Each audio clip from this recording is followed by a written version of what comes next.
मैं अजीत उपाध्याय आप सभी का स्वागत एवं अभिनंदन करता हूं अपने यूट्यूब चैनल हिंदी हिंदुस्तानी से।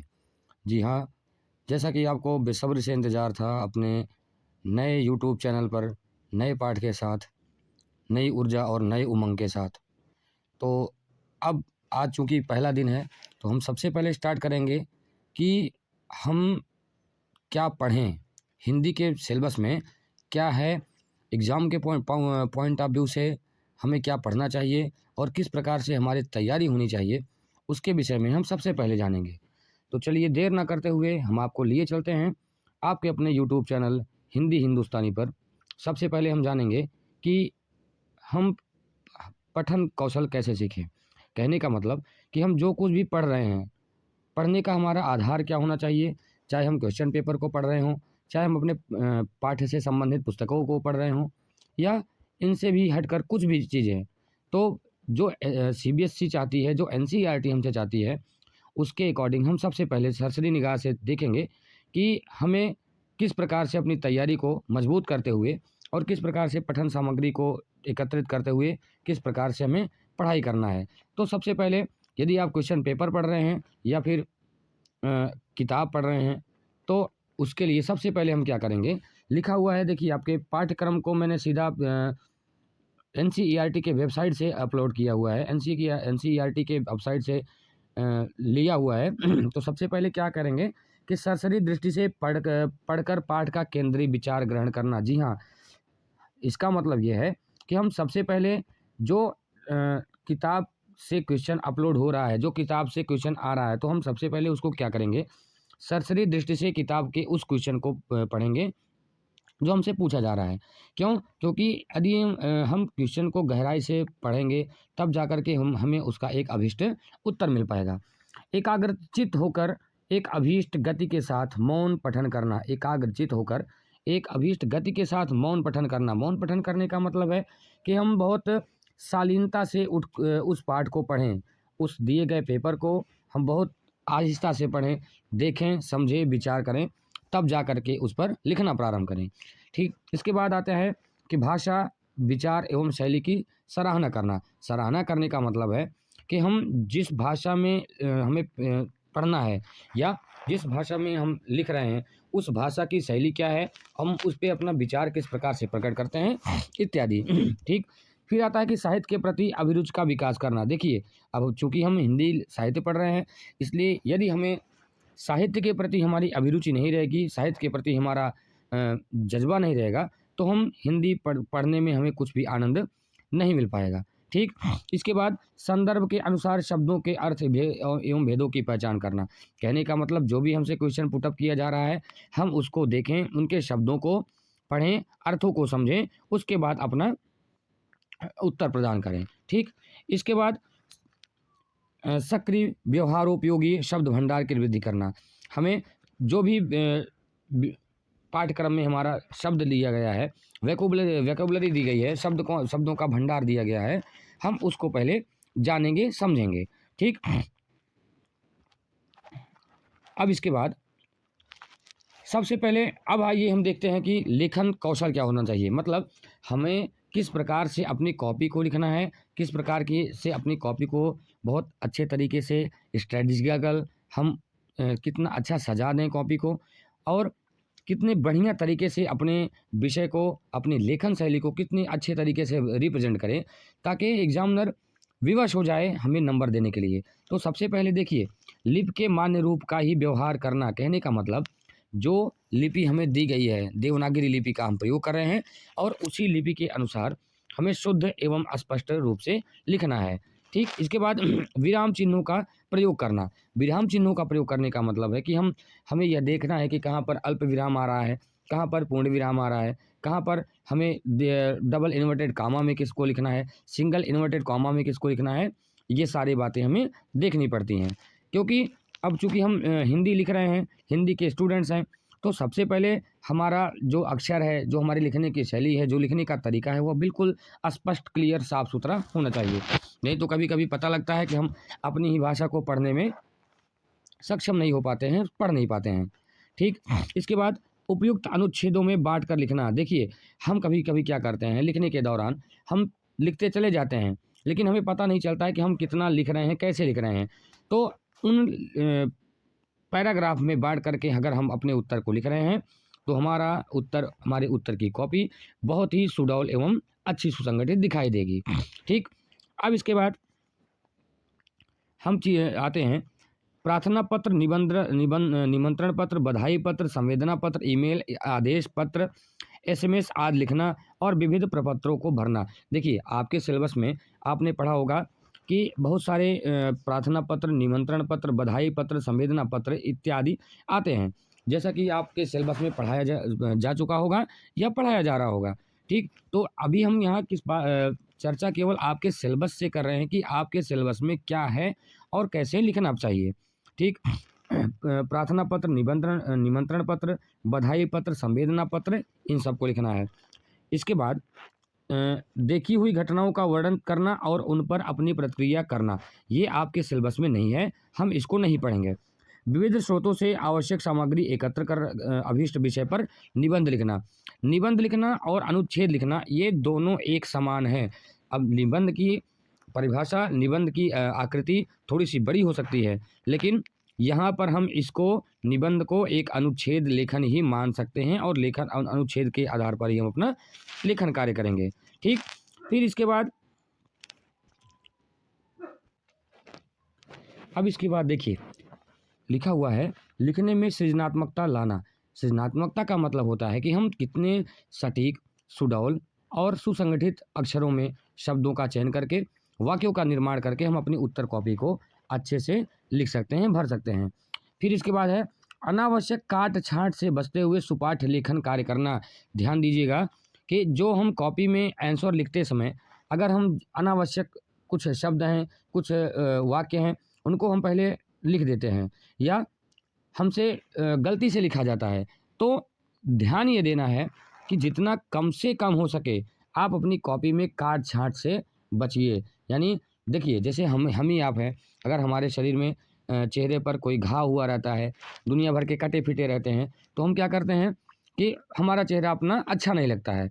ठीक उसी प्रकार से आप जब देखेंगे अपनी कॉपी को कि कम से कम काट छाट हुआ है, तो देखने में सुंदरता आएगी। ठीक, तो इसलिए हम यहाँ चर्चा किया हुआ है, सीबीएसई चर्चा कर रही है कि अनावश्यक काट छाट से अपने आप को बचाएं, यानी कॉपी को इतने अच्छे तरीके से लिखें ताकि उसमें काट छाट ज़्यादा ना हो, नहीं तो उसमें लीपापोती कर देते हैं आप सब। ठीक, तो लीपापोती से बचिए।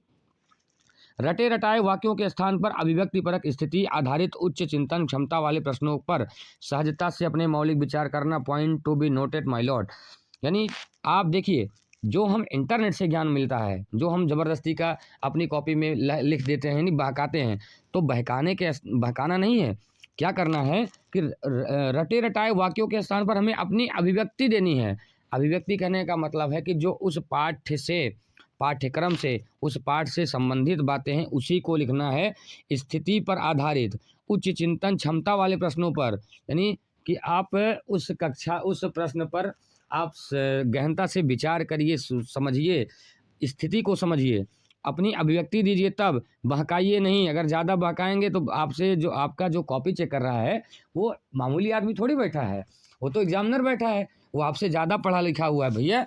तो इसलिए एग्जामिनर को बहकाने के चक्कर में ज़्यादा मत पड़िए। जितना हो सके अपने पाठ्यक्रम से संबंधित बातें ही लिखिए, अन्यथा की दृष्टि में आप जानते ही हैं कि एग्जामिनर पढ़ा लिखा है, फिर आप गड़बड़ कर देंगे। अब इसके बाद हम चलते हैं रचनात्मक अभिव्यक्ति में। रचनात्मक अभिव्यक्ति मतलब ये हमारे ग्रामर का ही एक पोर्शन है। एनसीईआरटी चाहती है हमसे कि हम पढ़ाई तो कर रहे हैं, लेकिन उस पढ़ाई लिखाई के साथ साथ हम अपनी जो अंदर की क्वालिटी है, विशेष करके लैंग्वेज से रिलेटेड, विशेष करके लिटरेचर से रिलेटेड, तो आपके अंदर की रचनात्मक अभिव्यक्ति को जांचती है, परखती है और उसको जांचना चाहती है। सबसे पहले लिखा हुआ है पूर्णता। पूर्णता मतलब कि आप संबंधित विषय के सभी प्रश्नों को अनुच्छेद के सीमित आकार में संयोजित करना। जो भी आप प्रश्न लिख रहे हैं संबंधित विषय के, चाहे वो हिंदी का हो, चाहे इंग्लिश का हो, चाहे किसी भी लैंग्वेज का हो, तो सभी पक्षों को अनुच्छेद के सीमित आकार में संयोजित करना। आप उसको ज़्यादा लंबा चौड़ा नहीं लिखेंगे। ध्यान से देखिए, चूँकि सीबीएसई आपसे खुद शब्दों की सीमा दे देती है कि आपको 250 शब्द में, 500 के शब्द में, या 25 के शब्द में, 50 के शब्द में, सीबीएसई आपसे खुद कहती है कि इतने शब्दों के अंदर ही लिखना है। ठीक, अब उससे अगर आप बढ़ा चढ़ा करके लिखेंगे तो अनावश्यक समय का नुकसान होगा, फिर बाद में आपका क्वेश्चन छूट जाएगा। इससे अच्छा है कि अगर सीबीएसई कह रही है कि भैया 50 वर्ड में लिखिए तो 50 वर्ड में लिखिए, सीबीएसई अगर कह रही है कि 100 वर्ड में लिखना है तो 100 वर्ड में लिखिए। हमें फालतू की कुछ भी अनावश्यक चीज़ें लिख करके अपनी कॉपी को नहीं खराब करना है और अपना समय नहीं खराब करना है। और विषय केंद्रित यानी प्रारंभ से अंत तक अनुच्छेद का एक सूत्र में बना होना। ध्यान दीजिए, जैसे अगर हम मान के चलिए कि आप कोई अनुच्छेद लिख रहे हैं कोई अपना आंसर लिख रहे हैं, ठीक है, तो स्टार्ट से एंड तक आप जो लिखेंगे एक एक वर्ड को तौल तौल करके, एक एक वाक्य को मिला करके लिखेंगे। यानी पहले वाक्य का संबंध दूसरे वाक्य से, दूसरे वाक्य का संबंध तीसरे वाक्य से, और इस प्रकार से पूरे के पूरे अनुच्छेद का, पूरे के पूरे आंसर का एक दूसरे से संबंध होना चाहिए। नहीं तो पूछ आम रहा है और आप लिखेंगे इमली, तो आम और इमली का संबंध भैया ठीक नहीं हो पाएगा और एग्जामिनर आपसे परेशान हो जाएगा।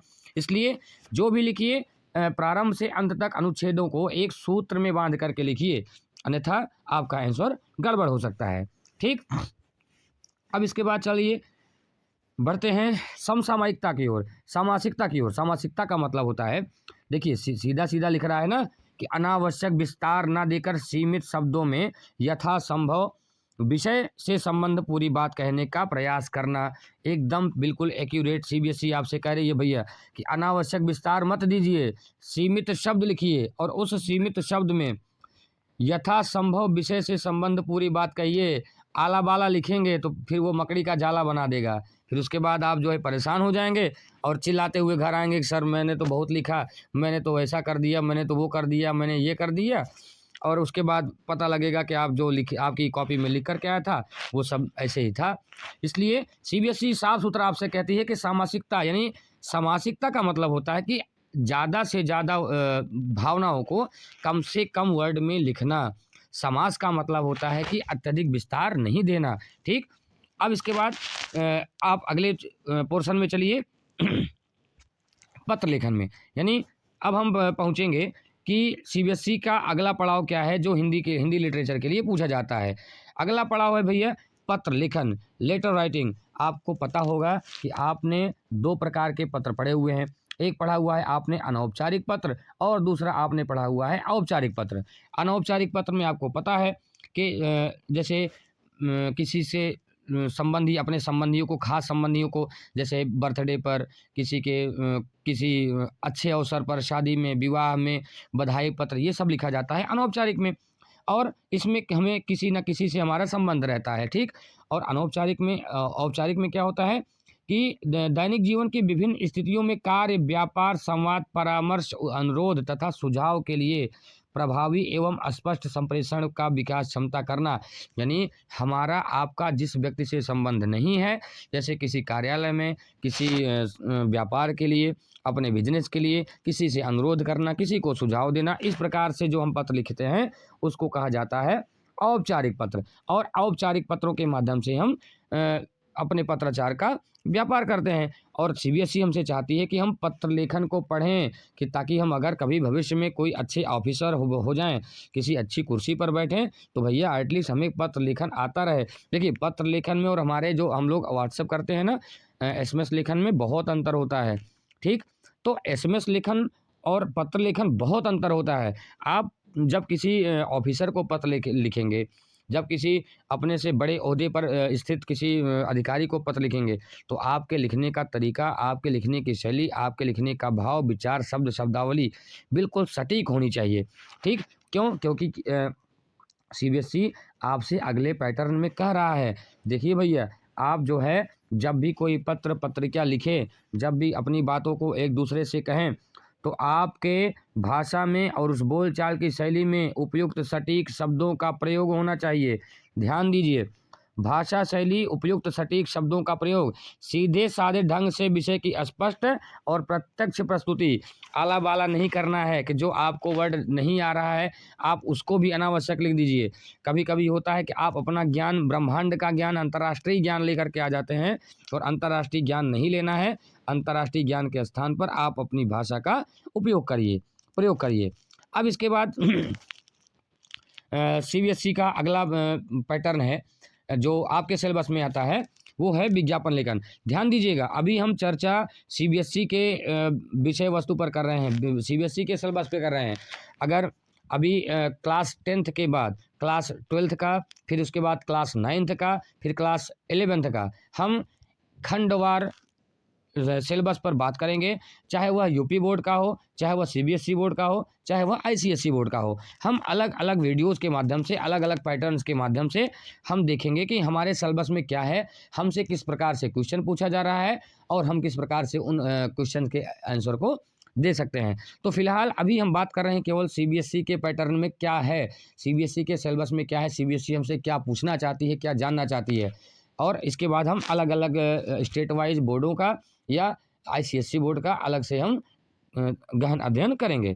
ठीक, तो अगले पड़ाव में हम क्या देखते हैं, सीबीएसई हमसे जानना चाहती है कि विज्ञापन लेखन क्या हुआ है। आप विज्ञापन लेखन क्या है, आपके टीचर्स ने, आपके जो आपको हिंदी लिटरेचर पढ़ाते हैं वो आपको बताए होंगे विज्ञापन लेखन क्या है। ठीक, विज्ञापन लेखन में देखिए उसमें भी कम से कम शब्दों का प्रयोग किया जाना चाहिए। कहने का मतलब सीबीएसई आपसे खुद कहती है कि भैया इतने वर्ड में हमको आंसर चाहिए। ठीक, आप अपने मन से नहीं लिख सकते हैं। सबसे पहले क्या होना चाहिए, विज्ञापित वस्तु के विशिष्ट गुणों का उल्लेख। ध्यान दीजिएगा, आपको पढ़ाया गया होगा कि जिस भी प्रोडक्ट्स के बारे में हम उल्लेख करना चाहते हैं उसके अंदर कौन कौन से गुण हैं, चाहे वह साबुन हो, चाहे वह शैम्पू हो, कुछ भी हो। अगर हम किसी विशिष्ट अधिकारी के लिए या किसी विशिष्ट कार्यालय के लिए अगर हम लिखना चाहते हैं विज्ञापन लेखन, तो भी वहाँ हम विशिष्ट वस्तुओं के उसके वस्तु के विशिष्ट गुणों का उल्लेख करेंगे। आकर्षक लेखन शैली का प्रयोग। ध्यान दीजिए, कुछ विशिष्ट स्लोगन लगा करके, कुछ विशिष्ट चित्रों के माध्यम से या विशिष्ट लेखनी के माध्यम से हम आकर्षक शैली का उपयोग करते हुए अपने विज्ञापन लेखन को आगे बढ़ाएंगे। फिर प्रस्तुति में नयापन, वर्तमान से जुड़ाव तथा दूसरे से भिन्नता। ध्यान दीजिए, point to be noted my Lord, कि आपकी कॉपी किसी दूसरे के कॉपी से मैच नहीं होना चाहिए। कहने का मतलब आप जो विज्ञापन लिखें वो भारत सरकार के एनसीईआरटी को लगना चाहिए, सीबीएसई को लगना चाहिए कि हाँ कोई विज्ञापन लिखा है। ठीक, जैसे आप लोग बहुत सारे विज्ञापन देखते होंगे, कभी जल निगम का विज्ञापन आता है, कभी भारत सरकार के निर्वाचन विभाग का आता है। बहुत सारे ऐसे हैं विज्ञापन जो हम आप देखते हैं, चाहे वो पल्स पोलियो अभियान पे हो, जन जागरूकता अभियान पे हो, जागो ग्राहक जागो से है, कुछ भी है। तो उसमें जो भी शैली प्रयोग हो रही है उसमें आप ध्यान दीजिए कि प्रस्तुति में आपके नयापन होना चाहिए, वर्तमान से जुड़ाव यानी करंट में क्या चल रहा है उसको भी ध्यान देना है। ठीक, उसके बाद विज्ञापन में आवश्यकता अनुसार नारे, स्लोगन का प्रयोग करना है। जैसे आपने देखा होगा एक वेब सीरीज आई थी पंचायत। ठीक, पंचायत में देखिए वो जो सचिव जी होते हैं स्लोगन लिखवाते हैं ना दीवारों पर कि 2 बच्चे मीठी खीर, उसके बाद आप लोग जानते ही हैं। ठीक, यहाँ उसका डिस्कस करना उचित नहीं समझ रहा हूँ। विज्ञापन लेखन में बॉक्स तथा रंग का उपयोग अनिवार्य करती है। ध्यान दीजिए, ये कह रहे हैं कि विज्ञापन अगर आप बना रहे हैं तो विज्ञापन लेखन में बॉक्स, चित्र तथा रंग का उपयोग अनिवार्य नहीं है। यानी आपको कलर नहीं करना है, आपके पास जो भी पेन है, पेंसिल है, आप उसी के प्रयोग से अपना काम चलाइए। आप अनावश्यक पेन के साथ कोई कलर या कलर से संबंधित कुछ भी आप मत प्रयोग करिए, क्योंकि वो आपका समय जाएगा बिना मतलब का। और सीबीएसई कहती है भैया हमको समय नहीं बर्बाद करवाना है बच्चों का, बस अपने सीमित साधनों में वो हमको जो भी लिख करके दे देंगे हम उसको अच्छा मान लेंगे। ठीक, तो विज्ञापन लेखन में बॉक्स, चित्र तथा रंग का उपयोग अनिवार्य नहीं है, किंतु समय होने पर प्रस्तुति को प्रभावी बनाने के लिए इनका प्रयोग किया जा सकता है। ये आपके ऊपर है। अगर आपके पास समय बच रहा है, आपका पेपर कंप्लीट हो गया है, तो आप क्या करिए कि रंगों के माध्यम से, कलर के माध्यम से आप उस विज्ञापन को बढ़िया चमकीला एकदम अट्रैक्टिव बना सकते हैं। ठीक, पहले इस्तेमाल करें फिर विश्वास करें, जैसे आप देखते हैं ना घड़ी का ऐड आता है, उसी प्रकार से। अब इसके बाद आगे आता है संवाद लेखन। संवाद लेखन में जैसे आप मान मान के चलिए कि आपका कोई मित्र है या आप दोनों मित्र कहीं घूमने गए, तो उन घूमने के दौरान आपका और आपके मित्र का जो भी संवाद हुआ, उसको आप एक शैली में लिखेंगे, एक अनुच्छेद या कहानी के माध्यम से लिखेंगे, एकांकी नाटक के माध्यम से लिखेंगे। तो जो भी लिखने की शैली रहती है उसको कहा जाता है संवाद लेखन। ये आपके सिलेबस में है। ठीक, तो दी गई परिस्थिति के आधार पर संवाद लेखन। अब इसमें क्या पहला पॉइंट है? पहला पॉइंट है कि सीमा के भीतर एक दूसरे से जुड़े सार्थक और उद्देश्यपूर्ण संवाद लिखना। पात्रों के अनुकूल भाषा शैली, ध्यान दीजिएगा। जैसे मान के चलिए एक आदमी छोटा है और एक आदमी बड़ा है, दोनों में संवाद हो रहा है। ठीक, तो जो छोटा आदमी है वो बड़े आदमी को आप करके आप सादरपूर्वक सम्मानपूर्वक शब्दों का प्रयोग करेगा। पता लगा आपने जो लिखा, आपने जो संवाद लिखा, उसमें जो छोटा है वह बड़े को तुम तू तरीके से करके बात कर रहा है, तो ये उचित नहीं है। यानी जो पात्र जैसा है उस पात्र का जो भी काम है उसी पात्र के अनुसार, ठीक, उसको उसकी शैली होनी चाहिए, भाषा की शैली होनी चाहिए। अब इसके बाद क्या है? कोष्ठक में वक्ता के हाव भाव का संकेत। जैसे मान के चलिए कि एक मित्र दूसरे मित्र से बात कर रहा है, तो अगर आप दूसरा मित्र हंस रहा है, हंस करके आपको एक हाथ बढ़ा करके ताली दे रहा है, तो आप भी उसको ताली दे रहे हैं। ठीक, तो उसको भी कोष्ठक में लिखना रहता है कि पहले मित्र ने दूसरे मित्र को ताली बजाकर अभिवादन किया। ठीक, फिर अगला पॉइंट क्या है कि संवाद लेखन के अंत तक विषय मुद्दे पर वार्ता पूरी करना। कहने का मतलब आप जिस विषय संबंधित वार्ता कर रहे हैं, आप उसी विषय से भैया वार्ता लिखिए, अदरवाइज वार्ता मत लिखिए। नहीं तो पता लगा आप देखने गए हैं क्रिकेट और वहाँ वार्ता कर रहे हैं कि गांव में निमंत्रण पड़ गया, गांव में कोई न्योता पड़ गया, उसकी बात आप नहीं करेंगे। मतलब जो गंभीर मसला है आप उसी मसले पर बात करेंगे। मसले से हटकर बात करेंगे तो आपका उत्तर खराब हो जाएगा। ठीक, अब इसके बाद आपके सिलेबस में है लघु कथा लेखन। देखिए, कोर के अकॉर्डिंग और पाठ्यक्रम के अकॉर्डिंग सब किसी का पाठ्यक्रम में ये लघु कथा लेखन नहीं है और किसी के पाठ्यक्रम में लघु कथा लेखन है। तो जो हिंदी कोर वाले हैं उनके सिलेबस में ये लघु कथा लेखन नहीं है। ठीक, बाकी जो हिंदी कोर वाले नहीं हैं, जिनका कोड 302 नहीं है, उनके सिलेबस में लघु कथा लेखन भी है। ठीक, अब इसके बाद हम बढ़ते हैं अपने अगले पॉइंट पर, जहां पर है संदेश लेखन। कोर 302 वालों के लिए है संदेश लेखन। ठीक, ये आपके सिलेबस में है। ध्यान दीजिए, सबसे पहला संदेश लेखन किसके लिए है? संदेश लेखन क्या होता है आपको पढ़ाया गया है। सबसे पहले कि शुभकामना, पर्व, त्योहारों एवं विशेष अवसरों पर दिए जाने वाले संदेश। Point to be noted. कैसे लिखना है? विषय से संबद्धता होनी चाहिए। आप किस विषय पर लिख रहे हैं उस विषय को बिल्कुल सटीक लिखना है। अगर आप विषय से हट करके लिखेंगे तो अच्छा नहीं रहेगा। क्यों? क्योंकि संदेश लेखन का जो रहता है शब्द सीमा, वो 80 से 100 के आसपास रहता है या इससे भी कम रहता है। ठीक, तो हम 80, 100 या ऑलमोस्ट 80 का रेशियो मान करके चलते हैं कि हम 80 शब्द में एक संदेश लेखन बढ़िया लिखेंगे। और क्या होना चाहिए इसमें? संक्षिप्त और सारगर्भिता होनी चाहिए। ध्यान दीजिए, आप सीबीएसई में जो भी कुछ कह रहा है, सबसे बड़ी बात है कि आपसे बिल्कुल सटीक आंसर उसको चाहिए, संक्षिप्त चाहिए, सारगर्भित चाहिए। सारगर्भित का मतलब है कि जो पॉइंट पर बात हो रही है, बात उसी से रिलेटेड हो, बस और कुछ नहीं। भाषाई दक्षता एवं प्रस्तुति। ध्यान दीजिए, आपके पास ऐसी शब्दावलियाँ होनी चाहिए, ऐसे शब्द होने चाहिए जिसमें आपके भाषाई दक्षता दिखाई दे, लगे कि हाँ कोई लिख रहा है। नहीं तो जैसे LKG UKG वाले लिखते हैं या 1-2 के कक्षा वाले लिखते हैं, अगर हम वैसे लिख देंगे तो हमारा यहाँ कुछ उपयोग नहीं हो पाएगा। ठीक, अब इसके बाद रचनात्मकता एवं सृजनात्मकता होनी चाहिए। यानी अगर हम अपनी कॉपी को संदेश लेखन लिख रहे हैं अपनी कॉपी में, तो उसमें रचनात्मकता होनी चाहिए, यानी दिखना चाहिए, क्रिएटिविटी दिखनी चाहिए, सृजनात्मकता होनी चाहिए, लगना चाहिए कि हाँ कोई संदेश लिखा जा रहा है। ठीक, शब्दों का प्रयोग, वाक्यों का प्रयोग, वाक्यांशों का प्रयोग इतने सटीक और सरल तरीके से करना चाहिए ताकि एग्जामिनर को प्रसन्न होकर एकदम उसकी कलम आपकी कॉपी पर नंबर देने के लिए मजबूर हो जाए, इस प्रकार से हमें आपको हिंदी साहित्य में लिखना है। और हिंदी साहित्य का ऐसा है ही कि एग्जामिनर मजबूर हो जाता है लिखने के उत्तर देने के लिए, सॉरी मार्क्स देने के लिए। अब इसके बाद हिंदी के अगले सिलेबस में हम बात करेंगे ईमेल लेखन। जी हाँ, ये सबसे अच्छा पॉइंट है आपके लिए, क्योंकि जो 302 वाले कोर हिंदी कोर 3002 वाले पैटर्न वाले हैं, सीबीएसई उनसे कहती है कि अब आप एक ईमेल लिखिए। ईमेल का मतलब होता है कि हम संदेश इलेक्ट्रॉनिक मेल के माध्यम से संदेश यानी पत्र लिखेंगे। देखिए, उसमें भी शब्दों की सीमा होती है, यानी 80 से 100 तक या 120 शब्द तक एटलीस्ट कहा जाता है कि इसमें आप लिख दीजिए।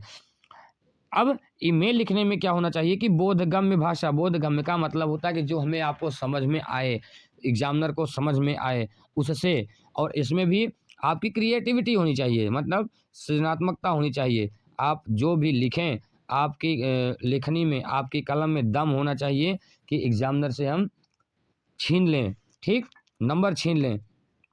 अब इसके बाद क्या है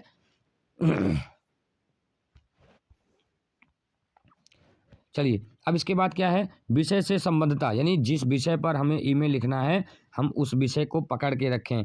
ऐसा नहीं है कि जैसे मान के चलिए हम किसी को ईमेल लिख रहे हैं जॉब के लिए, तो हम जॉब के लिए लिखते पता लगा हम 2-3 लाइन उसमें अपने घर का हाल चाल लिख रहे हैं ईमेल में। ऐसा नहीं करना है भैया, ऐसा करेंगे तो अच्छा नहीं रहेगा। सटीक भाषा में, सुबोध भाषा में, और जो विषय से संबद्ध रहे उसी से रिलेटेड लिखना है।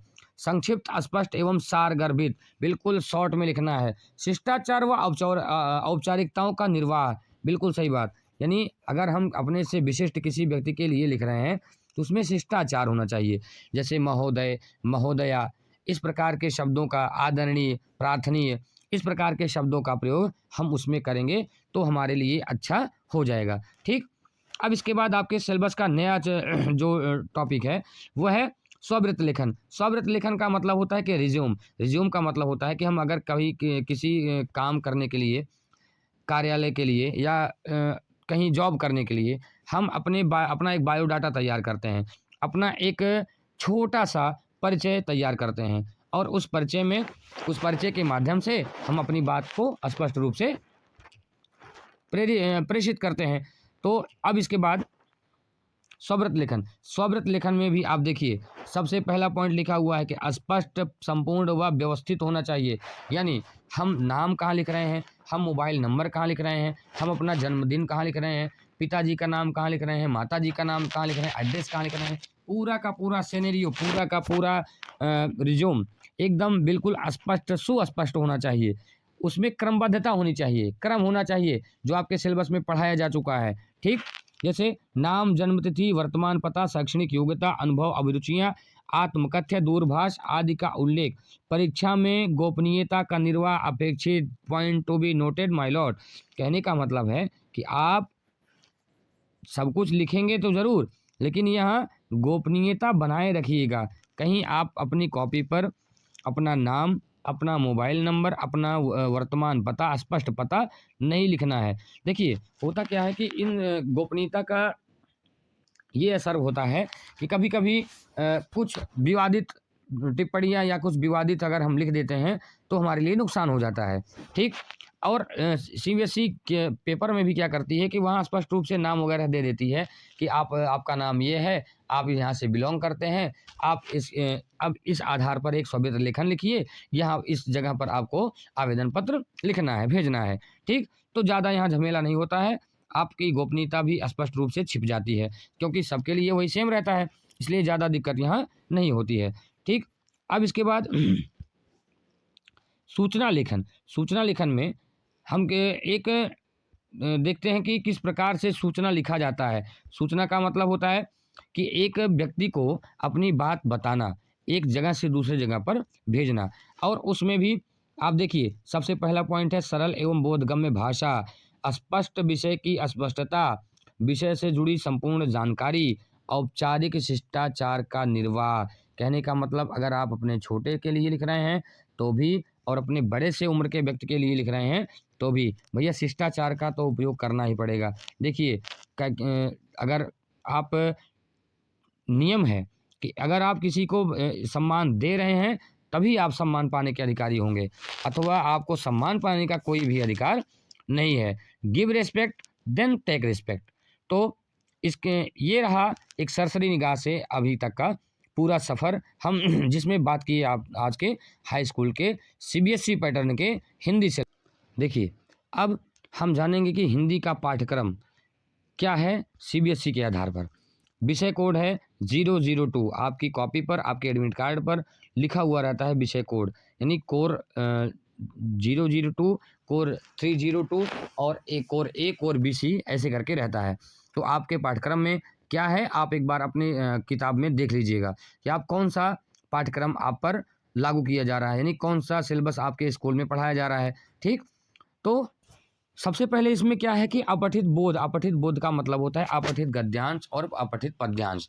अपठित पद्यांश का मतलब यहाँ देखिए, अपठित का मतलब होता है कि जो हमें आपको पढ़ाया ना गया हो, और पढ़ाया ना गया हो और वो भी क्वेश्चन पूछ ले, उसका भी आंसर देना रहेगा हमें। ठीक, तो वहाँ पर हमसे सीबीएसई ये चाहती है कि आपने देखिए किताब तो पढ़ा आपने, कृतिका पढ़ा, क्षितिज पढ़ा, बितान पढ़ा, आरोह पढ़ा, आपने सब कुछ पढ़ लिया, लेकिन उस विषय से संबंधित आपकी अपनी आंतरिक जानकारी कितनी हुई, आपका अपना आंतरिक विकास कितना हुआ, उस विषय से संबंधित आप कितने ज्ञानी हुए, कितने जानकार हुए, उसके बारे में जानकारी लेने के लिए सबसे पहला काम होता है अपठित बोध, अपठित गद्यांश एवं अपठित पद्यांश के बारे में। ठीक, फिर ये आता है आपका 14 अंक का, कितने नंबर का भैया, 14 नंबर का आता है अपठित गद्यांश और अपठित पद्यांश।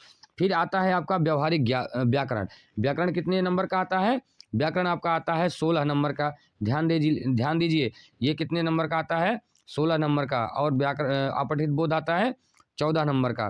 फिर ये व्याकरण हो गया। फिर इसके बाद आपका पाठ्य पुस्तक एवं पूरक पाठ्य पुस्तक, यानी आपका जो क्षितिज और बितान, आरोह और बितान, क्षितिज और कृतिका, ये जो दोनों किताबों को मिला करके, चाहे वो 10th का हो, चाहे 12th का हो, चाहे 11th का हो, उन सबको मिला करके आता है 30 नंबर का। ध्यान दीजिए आपके सिलेबस में ये आता है 30 नंबर का भैया। ठीक, अब इसके बाद नीचे आता है रचनात्मक लेख। रचनात्मक लेख में अभी हमने चर्चा किया हुआ है कि आपको अनुच्छेद लेखन, पत्र लेखन, और सूचना लेखन, औपचारिक पत्र, अनौपचारिक, इन सब को मिला करके रचनात्मक लेख में आता है 20 नंबर का। यानी टोटल नंबर जो आता है भारांक 80 नंबर का यहाँ रहता है, और 20 नंबर का आपका प्रायोगिक प्रैक्टिकल होता है, आंतरिक मूल्यांकन।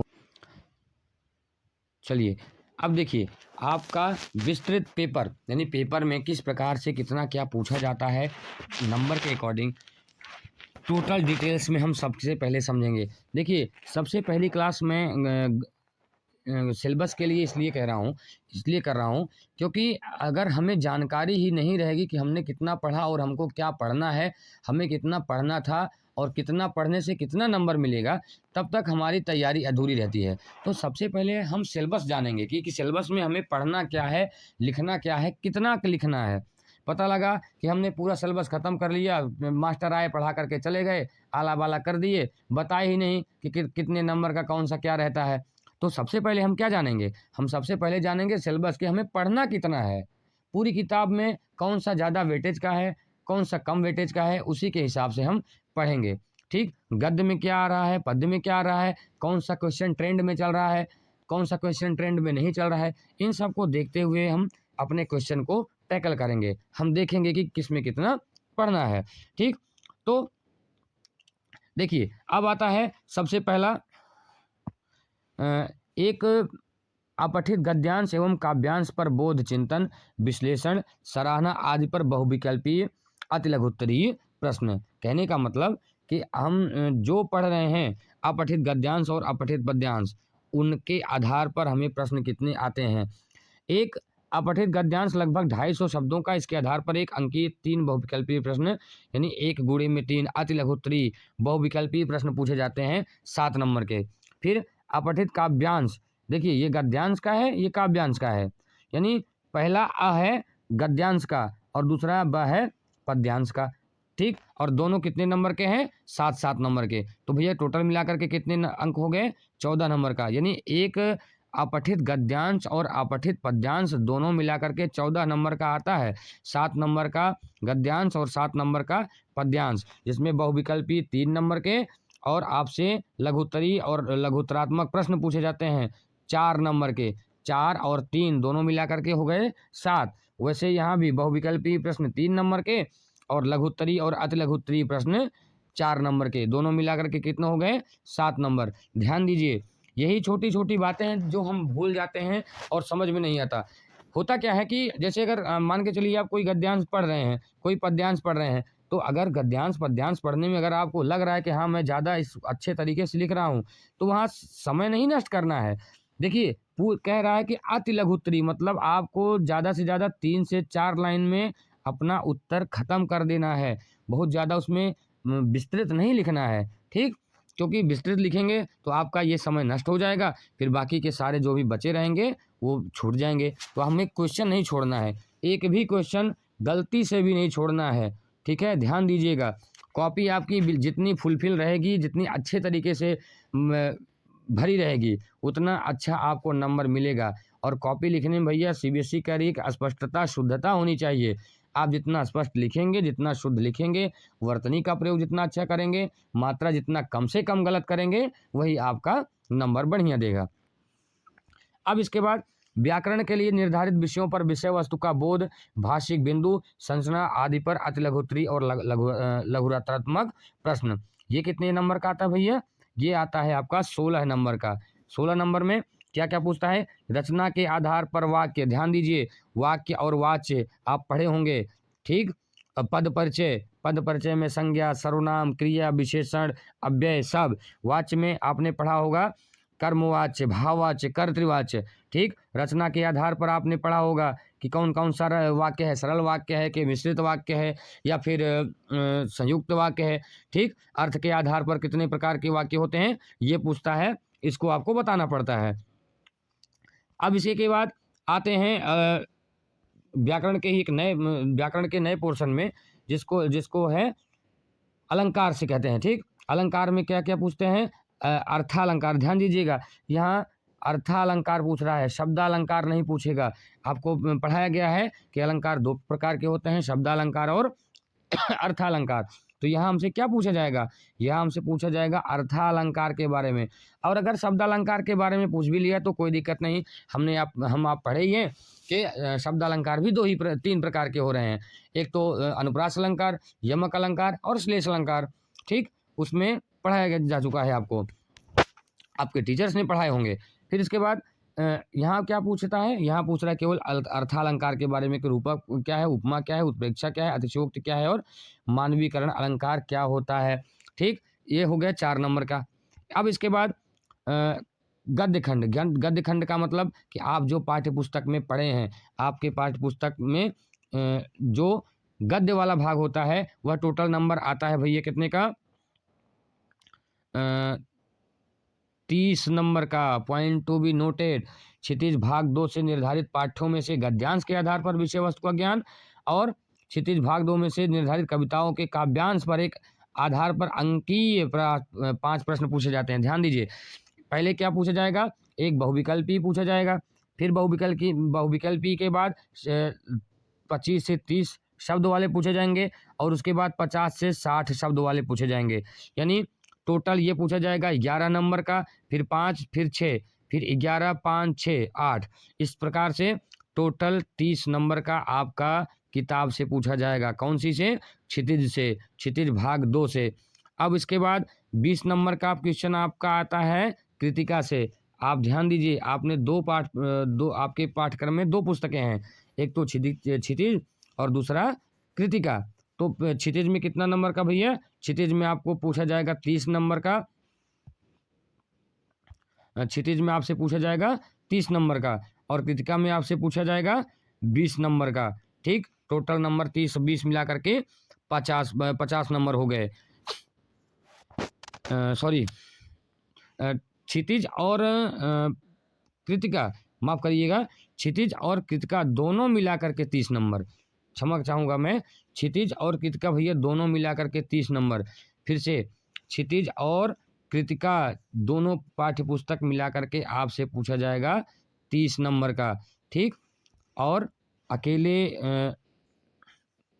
अकेले जो व्याकरण वाला पोर्शन है उससे पूछा जाएगा 50 नंबर का, ठीक। यानी 30 20 ये 50 और 50 के बाद ये 30 नंबर, टोटल मिला करके हो गया 80 नंबर। यानी 14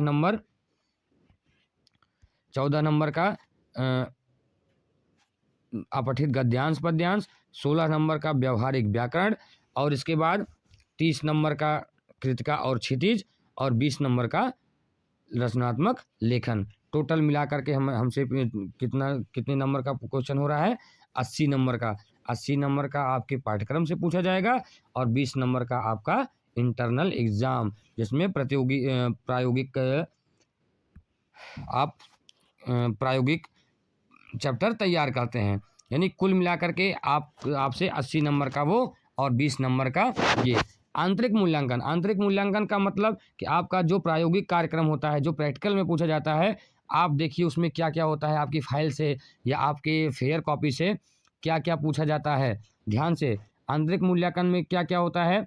सामयिक आकलन का मतलब कि आप कितने अच्छे तरीके से क्लास अटेंड किए हैं, कितने अच्छे तरीके से आप क्लास में आए हैं, ये समय का है।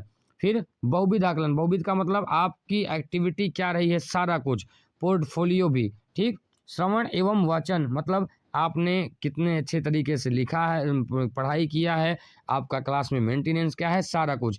यानी ये टोटल मिला करके आपकी कॉपी को निर्धारित करने के लिए 20 अंक हैं। यानी 20 नंबर में आपकी कॉपी देखी जाएगी। प्रैक्टिकल की कॉपी प्लस आपका फेयर कॉपी, सारा कुछ देखा जाएगा। प्लस आपका इसी में डिसिप्लिन मेंटेन कैसे रहता है, आपकी दिनचर्या कैसी है, स्कूल में आने जाने का तरीका, बोल भाषा क्या है, सारा कुछ जो है वो इसी में 20 नंबर में इंक्लूड रहता है, ठीक। अब देखिए, ये तो हम चर्चा कर लिए कि हमसे क्या पूछ रहा है, और हमारे सिलेबस से जो कट गया है हिंदी कोर 002 से, वो कौन कौन सा है? एक तो देव का है, सवैया पूरा पाठ कटा हुआ है खंड काव्य से, और गिरजा कुमार माथुर का छाया मत छूना पूरा का पाठ कट गया है। ऋतुराज कन्यादान, ये पूरा पाठ कटा हुआ है। महावीर प्रसाद द्विवेदी द्वारा लिखित स्त्री शिक्षा के विरोधी कुतर्कों का खंडन, ये पूरा कटा हुआ है। और सर्वेश्वर दयाल सक्सेना का मानवीय करुणा की दिव्य चमक, ये कटा हुआ है। कृतिका में यही ठैया झुलनी हिरानी हो रामा, पूरा पाठ कटा हुआ है। और जॉर्ज पंचम की नाक, यानी इतना सिलेबस से आपके कटा हुआ है, इसको इतना नहीं पढ़ना है, ठीक। आपको जितना सिलेबस पढ़ना था आपका ऊपर चर्चा कर दिया गया है। इतने सिलेबस से आपका क्वेश्चन पुटअप नहीं किया जाएगा। और ज़्यादा जानकारी के लिए कक्षा 10वीं हेतु प्रश्न पत्र का विस्तृत प्रारूप जानने के लिए कृपया बोर्ड द्वारा जारी आदर्श प्रश्न पत्र देखें। आदर्श प्रश्न पत्र देखने का मतलब भैया कि आप कोई जो प्रीवियस ईयर का क्वेश्चन पेपर है उसको एक बार आप देखिए। तो इस प्रकार से अब तक हमने सिलेबस के ऊपर एक ब्रीफ डिस्कस किया, हमने जाना कि कितना हमको पढ़ना है, क्या क्या पढ़ना है, ठीक। अब इसके बाद यहाँ से आप अभी रिवाइज करेंगे क्लास 10th का और क्लास 12th का, यानी सीबीएसई कक्षा 10, सीबीएसई कक्षा 12, यूपी बोर्ड कक्षा 10, यूपी बोर्ड कक्षा 12, आईसीएसई बोर्ड कक्षा 10 और आईसीएसई बोर्ड कक्षा 12, इन सब के लिए रिवाइज बैच चलेगा, रिवाइज क्लासेज आती रहेंगी। तो आप बने रहिए आपके अपने यूट्यूब चैनल हिंदी हिंदुस्तानी। धन्यवाद। जय हिंद, जय भारत।